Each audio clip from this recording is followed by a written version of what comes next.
Chào mọi người, hôm nay mình tiếp tục làm cái clip review về cái chai Aqua đi giò này.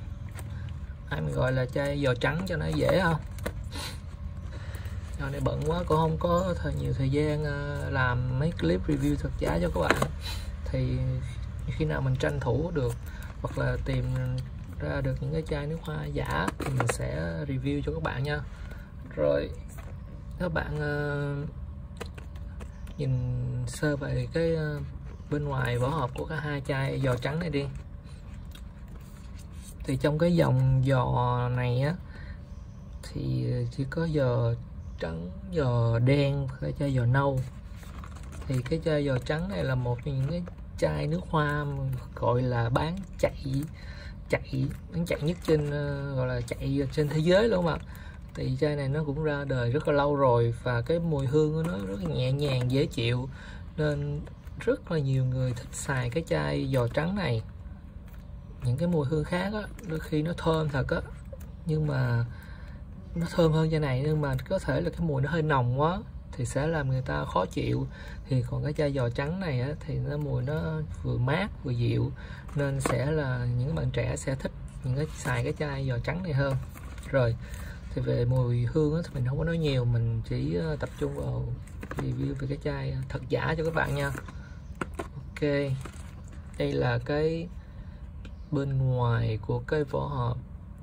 Cái chai chính hãng này mình thấy nó hơi to hơn cái chai giả này tí xíu, nó cao hơn tí xíu này, nó cao hơn tí xíu. Rồi về cái mình thấy về cái màu sắc á, thì cái chai giò trắng á, cái hộp cái này giờ chai đây chai chính hãng bên tay trái mình cầm nha, đây là chai chính hãng, còn ở đây chai giả nha. Mình cầm lấy cái chai chính hãng này á, thì nó nhìn màu nó hộp nó trắng hơn cái chai giả này tí xíu. Rồi khóa đi giờ phông chữ, mình nhìn nó qua sơ qua phông chữ nha. Rồi 100ml. Rồi mình lướt sơ qua cái bên ngoài vỏ hộp tí xíu nha các bạn, tại vì mình cũng không có chú trọng về cái bên ngoài nhiều lắm. Đây các bạn, khi mà mua một chai nước hoa thì các bạn không biết cái chai chính hãng như thế nào thì các bạn có thể mở clip của mình ra và các bạn có thể dò từng chi tiết của ngoài hộp này chẳng hạn. Đây sẽ có một số điểm nó sẽ khác cái chai chính hãng. Có thể có một chai giả nào nó giống chai chính hãng luôn, thì phần lớn này nó sẽ khác, nên các bạn cứ mở clip mình ra tham khảo nha. Đây như những phông chữ sơ đích nè, nơi khác tí xíu. Cái code này phía sau đích này. Rồi mã số, đây là cái mã số trên cái hộp. Rồi mình chỉ muốn đi sơ qua bên ngoài tí xíu cho các bạn tham khảo thôi. Mình vẫn muốn các bạn chú trọng về cái bên trong nhiều hơn nha. Đôi khi cái có rất là nhiều chai giả nó bên ngoài nó giống y hệt luôn, tại vì bên ngoài nó chỉ là một cái hộp giấy thôi. Nó có những chỗ làm giả, có thể họ làm giả về cái hộp này rất là dễ dàng nha, nên mình không có tập trung về cái hộp nhiều quá. Rồi mình đi vào phần bên trong. Đây, chai này mình cũng mới mua luôn. Khi mà mình mua được cái chai giả nào hay là mình xin ai được cái chai giả nào thì mình sẽ review cho các bạn ngay và luôn. Rồi, thì có một số bạn ấy, cái chai giò trắng này cũng là một cái chai mà được rất là nhiều bạn yêu cầu mình làm review về thật giả nha. Tại vì cái chai này á, rất là nhiều bạn thích dùng, nên họ rất muốn mình review về cái chai này. Đôi khi họ mua ở đâu đó có thể là họ mua được hàng rẻ gì đó, thì họ cũng không biết là cái chai của họ mua là phải là cái chai chính hãng hay không. Tại vì có rất nhiều người họ chưa có bao giờ được ra những cái shop hay ra những store để xem được những cái chai chính hãng nó như thế nào, nên mình cũng muốn làm bài review này để giúp cho mọi người có thể là ngồi ở nhà xem online thì cũng có thể biết được những cái chai nước hoa của mình mua là những chai nước hoa chính hãng hay không nha. Rồi ok, đây mình mới bóc siêu hai chai đây. Rồi mình đi vào phần bên trong luôn nha, review nhanh cho các bạn. Đây, muốn review cái miếng đệm luôn. Đây cái chai bên trong.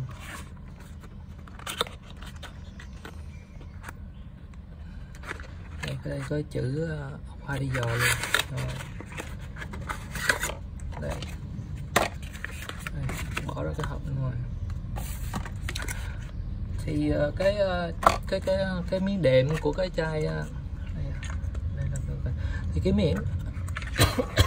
miếng đệm của cái chai chính hãng á, cái miếng đệm của chai chính hãng này các bạn thấy màu không? Cái màu của cái màu bên trong của cái chai này là chai chính hãng nha bạn. Đây cái miếng đệm nó phải đi cùng tông cùng màu với lại cái hộp bên ngoài nha. Đây bên trong cái hộp nó màu xám xám như vậy nè, và cái miếng đệm nó cũng màu xám như vậy nè. Còn đây là cái hộp của cái chai giả thì nó muốn đi tông gì nó đi, nó thích màu gì thì nó làm thôi. Rồi mình chỉ chú ý cho các bạn về một cái điểm này để khi các bạn mua chai nước hoa thì để ý. Rồi nhìn sơ qua hai chai nước hoa nha, hai chai nước hoa, chai Aqua di Giò hay gọi là giò trắng. Đây, thứ nhất là mình thấy cái miếng đệm nó khác nhau rồi, khác màu rồi, nên mình không cần nói nhiều gì nữa. Thấy miếng đệm khác là miếng đệm nó phải đi cùng tông nha bạn. Rồi bỏ miếng đệm qua bên đi. Cái miếng đệm của chai này là hình thù như vậy đó. Khi các bạn mua thì có thể mở clip mình ra để so sánh và soi nó là thật hay giả nha. Đó, cái miếng đệm nó phải như vậy, rất là chắc chắn nha. Rồi ok, bây giờ mình vào soi hai chai nước hoa bên trong nha. Thì có một số chai nước hoa mình review á, về cái hộp, về cái cách mà miếng đệm, về cái chai luôn, nhìn rất là giống đến 80 đến 90% luôn. Mà có một cái số chai á, thì mình review á, thì nó có thể là nó dởm quá đi hay là nó không có xịn bằng, thì nó sẽ nhìn nó khác nhiều hơn. Nên mình vẫn muốn các bạn để ý đến cái chai chính hãng nó như thế nào, các bạn đừng có để ý về cái chai của mình review nhiều quá. Các bạn phải tập trung vào những cái điểm mà của cái chai chính hãng này nè, để khi các bạn mua các bạn so sánh nha. Tại vì chai giả thì nó có nhiều hình thức giả lắm, nhiều hình thức giả và fake lắm, nên các bạn không có biết đường đâu mà lần. Đừng có nhìn cứ so sánh với chai này nha, cứ tập trung các bạn phải so sánh vào cái chai các bạn mua và cái chai chính hãng của mình. Rồi thì nhìn sơ qua thì mình thấy cái chai này nó quá xấu đi, cái chai này quá xấu. Nhìn phát là nhìn qua sơ qua mình phát hiện rất là nhiều điểm khác cái chai chính hãng luôn. Nên các bạn đừng có tập trung vào chai này nhiều quá, mình cứ so sánh để chỉ các bạn những cái điểm nào các bạn cần phải so sánh thôi. Còn các bạn nhớ tập trung vào cái chai chính hãng nha. Rồi về cái phông chữ đây, cái chai này thì mình thấy cái độ thủy tinh thì mình thấy nó là màu trắng nha, màu trắng đục chứ không phải màu trắng tinh như cái chai này nha. Đây là chai giả nè, đây là chai chính hãng nè. Đó, màu thủy tinh đó là một cái màu mà trắng hơi đục tí xíu chứ không phải trắng tinh như vậy.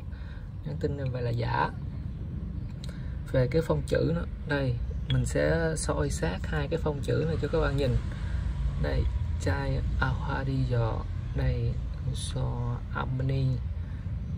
Đó, chữ rất là đẹp nha, phông chữ rất đẹp, rất là sắc, không có một tì vết, không có một cái lỗi ở một cái chữ nha.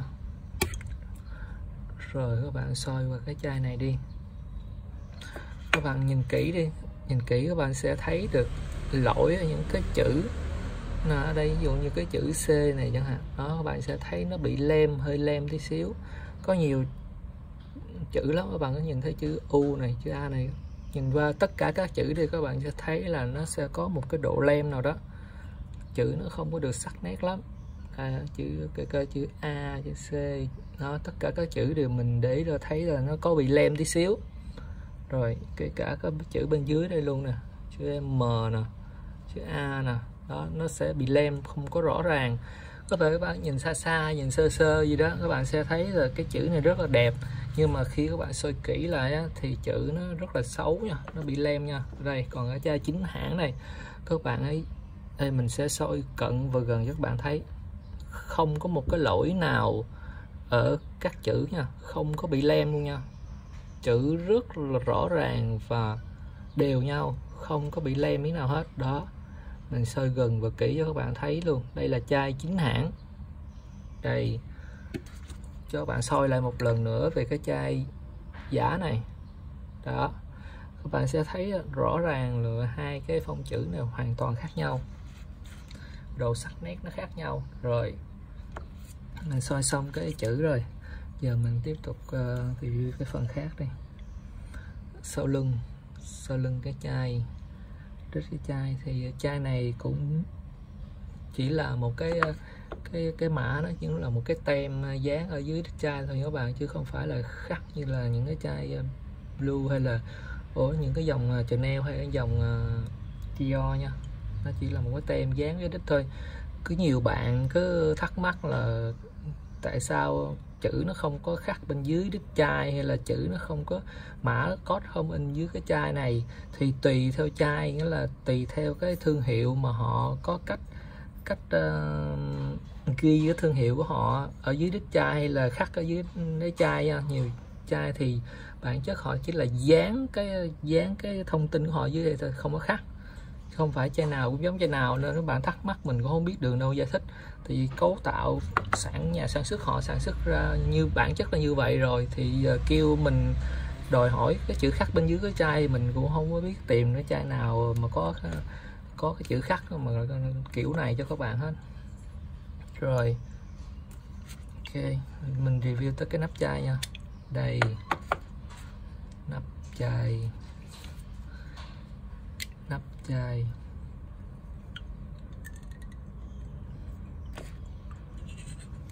cái chai giả này nó xấu quá rồi, xấu lắm luôn á. Các bạn cầm mới cảm nhận được nó xấu lắm. Đây, về cái chất liệu của hai cái nắp này, đây các bạn nhìn thấy rõ không? Cái chai chính hãng đây, cái nắp cái chai chính hãng đây, mọi thứ được bọc nhựa rất là tinh tế, rất là bóng mượt. Đây, rất là đẹp luôn. Này, bên ngoài được bọc bởi một lớp nhôm nha các bạn, còn bên trong được bọc bởi cái lớp nhựa nha. Đây, còn các bạn nhìn thấy cái này cũng là một cái, bên ngoài cũng là một lớp nhôm, bên trong cũng là nhựa, nhưng mà cái chất liệu nhựa bên trong đây các bạn nhìn đi, xấu, vô cùng xấu luôn. Đây, quá xấu. Đó, nhìn phát là các bạn có biết ngay đó là chai giả liền. Đây, cái chất nhôm bên ngoài thì không thể nào mà bóng mượt như chai chính hãng được. Rồi cái này xấu quá, mình cũng không có gì để nói nhiều nữa, quá xấu. Còn cái mình review tiếp cái vòi nha. Đây, cái phần vòi đây, cái phần nhôm ở chỗ cái vòi này cũng rất là bóng mượt nha các bạn. Đây, nhìn rất là bóng mượt luôn. Đó, đây chai giả nè, mình thấy ở đây có một cái phần hở lên nè,